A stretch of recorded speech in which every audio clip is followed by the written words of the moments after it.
देवेंद्र फडणवीस यांचा काळजीवाहू मुख्यमंत्री एकनाथ शिंदेंना फोन. शिंदेंच्या तब्येतीची फोनवरून केली विचारपूस. एकनाथ शिंदे नाराज नाहीत. त्यांनी उपमुख्यमंत्रीपद घ्यावं आणि सत्तेत राहावं हा आमचा आग्रह आहे. गुलाबराव पाटलांचं मोठं विधान. मुख्यमंत्र्यांचं नाव जाहीर करण्यास उशीर होत असल्यानं आरएसएस नाराज. बहुमत असतानाही फडणवीसांच्या नावाची घोषणा होत नाही, त्यामुळे नाराजीचा सूर. सूत्रांची माहिती. रवींद्र चव्हाण यांच्याकडून मुख्यमंत्रीपदाच्या चर्चांना पूर्णविराम. गेल्या 2-3 दिवसांपासून मी मतदारसंघातच आहे. कोणत्याही वरिष्ठ नेत्यांची दिल्लीत जाऊन भेट काही घेतलेली नाही. नवरदेव आणि नवरी ठरली आहे. लग्नाच्या दिवशी नवरदेव म्हणतो हुंडा पाहिजे. महायुतीत मुख्यमंत्रीपदावरून वाद असल्याचं रोहित पवारांचा टोला. प्रत्येक जोडप्याला किमान 3 मुलं हवीत. लोकसंख्या वाढीचा दर 2.1% खाली जाणारा समाज नष्ट होतो. सरसंघचालक भागवतांनी व्यक्त केली चिंता.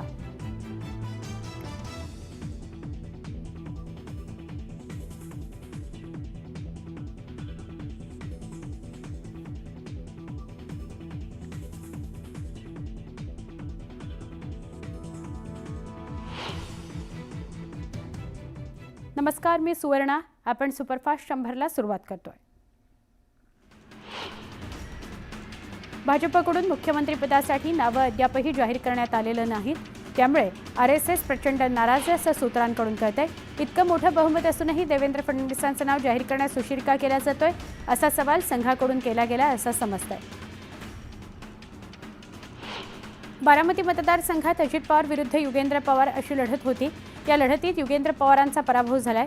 या पराभवानंतर काटेवाडीतून युगेंद्र पवारांनी अभ्यास दौऱ्याला सुरुवात केली आहे. यावेळी अजित पवार भेटले तर त्यांचं अभिनंदन करू असं वक्तव्य युगेंद्र पवारांनी केलं. महायुती सरकारचं पहिले अधिवेशन उपराजधानी नागपुरात पार पडणार आहे. 16 ते 21 डिसेंबर दरम्यान हिवाळी अधिवेशन पार पडणार असून पहिलंच अधिवेशन हे विरोधी पक्षनेत्याविना पार पडणार आहे.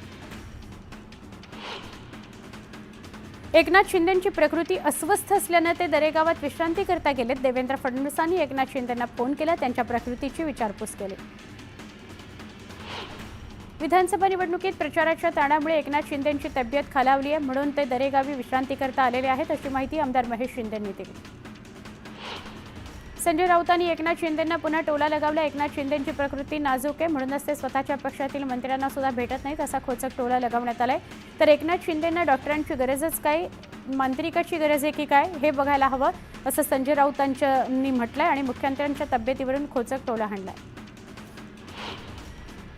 एकनाथ शिंदे नाराज होण्याचं कोणतंही कारण नाही. नाराज हा शब्दच त्यांच्या जीवनात नाही. हे एक वेगळंच रसायन आहे असं गुलाबराव पाटील म्हणाले. एकनाथ शिंदेंनी उपमुख्यमंत्री व्हावं आणि त्यांनी सत्तेतच राहावं अशी इच्छा आहे. गुलाबराव पाटील यांनी ती व्यक्त केली. तर एकनाथ शिंदे जे सांगतील ते आम्ही करू असंही यावेळी ते म्हणाले. मुख्यमंत्री भाजपचाच होणार आणि इतर 2 पक्षांचे 2 उपमुख्यमंत्री शपथ घेतील असा दावा अजित पवारांनी केलाय. मात्र अद्यापही मुख्यमंत्री कोण होणार याबाबतचा सस्पेन्स कायम आहे. संजय राऊतांनी चंद्रशेखर बावनकुळेंवर जोरदार हल्लाबोल केलाय. बावनकुळेंना राज्यपालांचे अधिकार दिलेत का असा सवाल करत शपथविधीच्या मुद्द्यावरून राऊतांनी महायुतीसह बावनकुळेंवर निशाणा साधलाय. विधानसभेचा निकाल लागून 10 दिवस उलटून गेलेत, मात्र अद्यापही सरकार स्थापनेचा दावा का केला नाही असा थेट सवाल संजय राऊतांनी केलाय. तर या सगळ्याला चंद्रचूडच जबाबदार आहेत अशी टीका त्यांनी केली. 2 दिवसांपूर्वी दिल्लीत काही वरिष्ठ नेत्यांची भेट घेण्याकरता गेले असल्याचं वृत्त खुद्द रवींद्र चव्हाण यांनीच फेटाळून लावलंय. गेल्या 2 ते 3 दिवसांपासून मी डोंबिवली मतदारसंघातच आहे असं त्यांनी स्पष्ट केलं. पालघर जिल्ह्यातील मनसेच्या पराभूत उमेदवारांनी राज ठाकरेंची भेट घेतली आहे. शैलेश भुटकडा, नरेश कोरडे, सचिन शिंगाडे सह विजय वाडिया हे उमेदवार राज ठाकरेंच्या भेटीला पोहोचले. शरद पवारांच्या पक्षाच्या युगेंद्र पवारांनी मतपडताळणी करता अर्ज दाखल केला. 1 लाखापेक्षा जास्त मताधिक्याने जिंकलेल्या अजित पवारांच्या विजयावर युगेंद्र पवार यांनी शंका व्यक्त केली आहे. आज शरद पवार गटातील आमदारांची बैठक होणार आहे. या बैठकीत महत्त्वाच्या विषयांसह विधिमंडळ गटनेत्याच्या निवडीबाबत चर्चा होण्याची शक्यता आहे. जयंत पाटलांसह शरद पवार गटाचे सगळे आमदार आणि मुख्य नेते उपस्थित राहणार आहेत.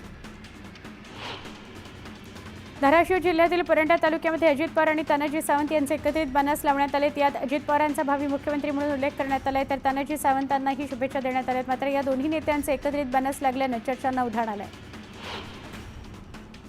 विधानसभा निवडणुकीनंतर मंगळवेढा मतदारसंघामध्ये मवियाची विचारमंथन बैठक पार पडली। दरम्यान आगामी सगळ्या निवडणुका एकजुटीने लढण्याचा निर्धार यावेळी मविया नेत्यांनी व्यक्त केलाय। एकनाथ शिंदे हेच पुन्हा मुख्यमंत्री व्हावेत यासाठी भिवंडीतील महिलांनी एकविरा मातेच्या चरणी साकड्या घातल्या। शिंदे पुन्हा सीएमपदी विराजमान व्हावेत अशी प्रार्थना महिलांनी केली। प्रत्येक जोडप्याला किमान 3 मुलं हवीत असं मत मोहन भागवतांनी व्यक्त केलं। लोकसंख्या वाढीचा दर 2.1% खाली जाणारा समाज नष्ट होतो अशी चिंताही सरसंघचालक मोहन भागवतांनी व्यक्त केली। बंगालच्या उपसागरामध्ये तयार झालेल्या फेंगल चक्रीवादळामुळे तमिळनाडूतील अनेक जिल्ह्यांना रेड अलर्ट जारी करण्यात आलाय, तर या फेंगल चक्रीवादळाचा महाराष्ट्रावरही परिणाम होण्याची शक्यता वर्तवण्यात येते। तमिळनाडूत धडकलेल्या फेंगल चक्रीवादळाचा कोकण किनारपट्टीवर परिणाम दिसून आले। कोकणात ढगाळ वातावरण पसरलं असून काही ठिकाणी हलका ते मध्यम स्वरूपाचा पावसाचा अंदाज व्यक्त करण्यात आलाय। देशामध्ये एलपीजी सिलेंडरच्या किमती वाढल्या आहेत। 19 किलोच्या व्यावसायिक एलपीजी सिलेंडरसाठी दरवाढ करण्यात आली आहे। नवे दर आजपासून देशभरात लागू असतील, तर घरगुती एलपीजीच्या किमतीत मात्र कोणताही बदल करण्यात आलेला नाही। मुंबईत आजपासून 5 डिसेंबरपर्यंत पाणी कपात करण्यात येणार आहे। महापालिकेला पाणीपुरवठा करणाऱ्या पिसे इथल्या न्यूमॅटिक गेट सिस्टीममध्ये तांत्रिक बिघाड झाला आहे, त्याच्या दुरुस्तीचं काम हाती घेण्यात आलंय, त्यामुळे पाणीपुरवठ्यावर परिणाम होणार आहे। स्टेट बँक ऑफ इंडियाने आजपासून क्रेडिट कार्डच्या नियमांमध्ये बदल केलेत। एसबीआय यापुढे डिजिटल गेमिंग प्लॅटफॉर्म व्यवहारांकरता वापरल्या जाणाऱ्या क्रेडिट कार्डवर रिवॉर्ड पॉईंट्स देणार नाही। आर्थिक वर्ष 2023-24 साठी आयकर विवरण भरण्याकरता 15 डिसेंबर मुदत वाढवून दिली आहे। केंद्रीय प्रत्यक्ष कर मंडळानं विवरण भरण्याकरता 15 दिवसांची मुदतवाढ देण्याचा निर्णय जाहीर केलाय। निमलष्करी दलात महिलांना 33% आरक्षण देण्यात आलं आहे, मात्र तसं असतानाही केवळ 3.29% महिलांनीच तैनात त्यांना करण्यात आलंय अशी माहिती समोर आली आहे। पुण्यामध्ये वाढत्या थंडीमुळे अंड्याच्या मागणीत वाढ झालेली आहे। दरम्यान मागणी वाढल्याने अंड्याच्या दरात प्रति डझन 10 ते 12 रुपये वाढ झाली। किरकोळ बाजारपेठेत अंड्याला 92 ते 96 रुपये दर मिळतो आहे। समुद्रातले मासे महाग झाल्याने पापलेट, रावस, हलवा, सुरमई यासारखे मासे आता सामान्यांना परवडत नाही आहेत। समुद्रातील प्रदूषणामुळे मासळीचा दुष्काळ निर्माण झालाय, त्यामुळे मत्स्यप्रेमींच्या ताटातील मासळी गायब होताना दिसते। नंदुरबारमधील अक्कलकुवामध्ये शिवसेना आणि भाजपच्या कार्यकर्त्यांमध्ये झालेल्या हाणामारीचे पडसाद उमटल्यात। एकमेकांविरोधात गुन्हा दाखल झाल्यानंतर हा गुन्हा खोटा असल्याचा सांगत शिवसेनेकडून अक्कलकुवा आणि थापरमध्ये बंदीची हाक देण्यात आली आहे। महापालिकेची परवानगी न घेता बॅनरबाजी करणाऱ्यांवर अकोला मनपा प्रशासनानं कारवाईचा बडगा उगारलाय। अकोट, फैल आणि सिटी कोतवाली पोलिसांच्या हद्दीत अनधिकृत बॅनरबाजी करणाऱ्या 6 जणांवर गुन्हा दाखल करण्यात आलाय। अकोला जिल्हा परिषद अध्यक्ष संगीता आढाव यांच्या शासकीय निवासस्थानी गोंधळ घालणाऱ्या वंचितच्या 8 कार्यकर्त्यांना वंचितमधून 3 वर्षांकरता निलंबित करण्यात आले अशी माहिती वंचितच्या जिल्हाध्यक्ष प्रमोद देडवे यांनी दिली। गुहागरच्या कारुळ गावातील खाडीजवळ असलेल्या डोंगरामध्ये बेकायदेशीर उत्खनन सुरू असल्याचं समोर आले। दरम्यान महसूल खातं याकडे दुर्लक्ष करत असल्याचा आरोप स्थानिकांनी केलाय। जळगावच्या नशिराबाद गावात पाणीपुरवठा विस्कळीत झालाय। पाणीपुरवठा करणाऱ्या विहिरीतील वीज पंपामध्ये बिघाड झाल्याने 2 दिवसाआड पाण्याचा पुरवठा केला जातोय। परभणी महापालिकेत गेल्या 2.5 वर्षांपासून प्रशासक राज सुरू आहे। दरम्यान मनपा प्रशासकांनी 2.5 वर्षात 239 वेगवेगळ्या प्रकारचा ठराव पारित केले, त्यामुळे परभणीत प्रशासकांचा एकहाती कारभार सुरू असल्याची चर्चा आहे। गुहागरमध्ये लाकूड व्यापाऱ्यांकडून मोठ्या प्रमाणात जंगलतोड होत असल्याचं समोर आलं। दरम्यान याकडे वन विभाग दुर्लक्ष करत असल्याचा आरोप करण्यात येतोय, तर जंगलतोडीला आळा घालण्याची मागणी पर्यावरणप्रेमी करतात।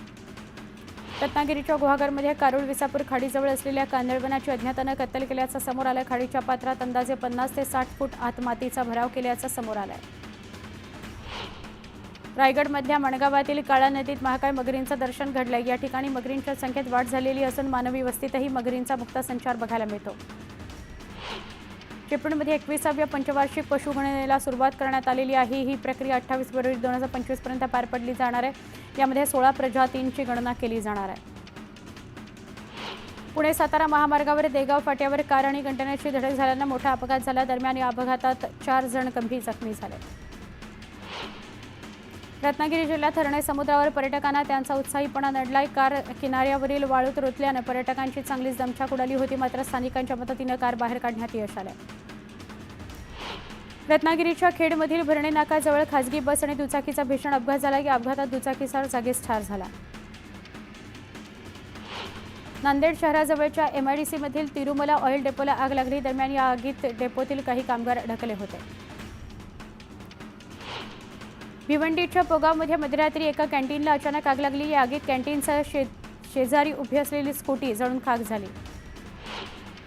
मुंबई नाशिक महामार्गावर चेरपोली घाटात टायर फुटला. प्रवासी बस डिवायडरवर आदळली. दरम्यान या बसला मागून येणाऱ्या दुसऱ्या एका बसने जोरदार धडक दिली. त्यामुळे पण भीषण अपघात झाला. या अपघातात 20 प्रवासी जखमी झाले. सांगलीच्या मालेगावमध्ये पिसाळलेल्या कुत्र्यानं धुमाकूळ घातला. उरूस निमित्त गावात आलेल्या 20 ते 25 भाविकांवर या कुत्र्यानं हल्ला केला. त्यामुळे परिसरात भीती आहे. उत्तर महाराष्ट्रात तापमानाचा पारा 6 अंशांच्या खाली आलाय. जळगावच्या चाळीसगाव तालुक्यामध्ये कडाक्याची थंडी पडू लागली आहे. रात्री शेकोट्या पेटायला सुरुवात झाली आहे. शहरात जागोजागी पेटलेल्या शेकोट्यांवर थंडीपासून बचाव करण्याकरता आबालवृद्धांचा नागरिक ऊब घेताना दिसून आले. यवतमाळ जिल्ह्यातील कापूस उत्पादक शेतकऱ्याला हमी भावापेक्षा कमी दराने भाव मिळाल्याने शेतकऱ्यांवरील संकटात भर पडलेली आहे. शासनाकडून 7,521 रुपयांचा भाव मिळतो, मात्र व्यापारी 6,000चा भाव दिल्याने शेतकरी नाराज आहे. वाशिम जिल्ह्यातील 52,000 हेक्टरवरील हरभऱ्यावर मर रोगाचा प्रादुर्भाव झाला. त्यामुळे शेकडो हेक्टरवरील पीक बाधित झाल्याने शेतकऱ्यांचं आर्थिक नुकसान झालंय. छत्रपती संभाजीनगरमध्ये गेल्या 3-4 दिवसांपासून ढगाळ हवामान आहे. त्यामुळे ढगाळ हवामानाचा डाळिंब, बाजरी, मका, ज्वारी, कांदा यासह इतर फळांच्या पिकांना फटका बसतोय. त्यामुळे फळ उत्पादक शेतकरी हवालदिल झालेला आहे. उत्तर पुणे जिल्ह्यामध्ये कांदा लागवडीला वेग आलाय. दरम्यान मजुरीच्या दरात वाढ झाल्यानं कांदा उत्पादनाचा खर्चात वाढ होण्याची शक्यता आहे. येवला तालुक्यामध्ये निसर्गाची अवकृपा झाल्यानं या भागातील शेतकरी कापूस, मका, कांदे यासारख्या पारंपरिक पिकांना बगल देत असल्याचा बघायला मिळतंय आणि त्यामुळे आल्याच्या शेतीकडे तो वळलाय. शेतकऱ्यानं पारंपरिक पिकांना फाटा देत 5 एकर शेतात आल्याची लागवड केलेली आहे. यातून लाखोंचं उत्पन्न घेतलं जात आहे. कोकणात कडाक्याची थंडी पसरल्यानं त्याचा सकारात्मक परिणाम आंबा उत्पादनावर पडताना दिसतोय. सिंधुदुर्ग जिल्ह्याच्या किनारपट्टी भागातील आंबा बागायतींमध्ये आंब्याच्या झाडांना मोहर यायला सुरुवात झाली आहे, तर काही झाडांना फळधारणाही झालेली आहे. सोलापूरच्या बार्शीमध्ये ATM फोडून 23 लाख रुपये लंपास करण्यात आलेले आहेत. या घटनेनं शहरात खळबळ उडाली असून बार्शी शहर पोलीस ठाण्यात गुन्हा दाखल करण्यात आलेला आहे. सध्या कांद्याला चांगला भाव मिळत असल्याने चोरट्यांनी चक्क शेतात काढून ठेवलेला कांदाच लंपास केला आहे. येवल्याच्या तेसगाव इथल्या ही घटना असून शेतकऱ्याचे 20 क्विंटल कांदे चोरीला गेलेले आहेत. गडचिरोलीच्या खुर्चीमध्ये आंबेखारी गावाजवळच्या जंगलात एका व्यक्तीचा सांगाडा आढळून आला. हा सांगाडा अर्धवट अवस्थेत जमिनीत पुरलेला होता. दरम्यान हा मानवी सांगाडा नेमका कोणाचा याबाबत तपास सुरू आहे. यावल तालुक्यातील 18वल या गावातील शेतकऱ्याच्या शेतातील तब्बल 1800 झाडे एका माथापिरूनं खोडापासून कापली. त्यामुळे शेतकऱ्याचं तब्बल 6 लाखांचं नुकसान झालं. या प्रकरणी गुन्हा दाखल करण्यात आला. एरंडोल तालुक्यातील भातखेडेमध्ये मध्यरात्रीच्या दरम्यान 6 घरांमध्ये चोरी करण्यात आली आहे. हा सगळा प्रकार CCTVमध्ये कैद झाला असून कसोदा पोलीस ठाण्यात या प्रकरणी गुन्हा दाखल करण्यात आला आहे. मनमाडच्या देवळा या शहरामध्ये असणाऱ्या अवैध गॅस सिलेंडर रिफिलिंगच्या अड्ड्यावर पोलिसांनी छापा टाकला. 136 सिलेंडरसह 11 लाखांचा मुद्देमाल जप्त करण्यात आला. या प्रकरणी एकाला अटक करण्यात आली. पोलिसांचा अधिक तपास सुरू आहे. चाकणमधील एका कंपनीतील कामगारावर त्याच्या सहकार्यानं कटरनं वार केला. या प्रकरणी पोलिसात गुन्हा दाखल झाला. अधिकचा तपास सुरू आहे. बुलढाण्यातील धाड या गावात टिपू सुलतानच्या मिरवणुकीदरम्यान 2 गटात मोठा राडा झाला. दोन्ही गटाकडून तुफान दगडफेक करण्यात आली. वाहनांची जाळपोळ करण्यात आली. 33 जणांवर पोलिसांनी गुन्हे दाखल केले. आतापर्यंत 17 जणांना पोलिसांनी अटक केलेली आहे. नागपूरच्या सोनेगावातील एका सलूनमध्ये देहव्यापार सुरू होता. दरम्यान या प्रकरणी सोनेगाव पोलिसांनी कारवाई केली असून 4 पीडित महिलांची सुटका करण्यात आली आहे, तर एका आरोपीला बेड्या ठोकण्यात आल्या. विदेशात नोकरी लावण्याच्या नावाखाली बेलापूरमध्ये 50पेक्षा अधिक तरुणांची आर्थिक फसवणूक करण्यात आली आहे. नोकरीच्या नावाखाली या तरुणांकडून प्रत्येकी 1 लाख रुपये वसूल करण्यात आले. कुर्ल्यामध्ये विकास कामांसाठी खोदलेल्या खड्ड्यात पडून एका 7 वर्षाच्या चिमुकल्याचा मृत्यू झालाय. कुर्ला डेपोतील ही धक्कादायक घटना आहे. पोलिसांनी अपघाती मृत्यूची नोंद केली आहे.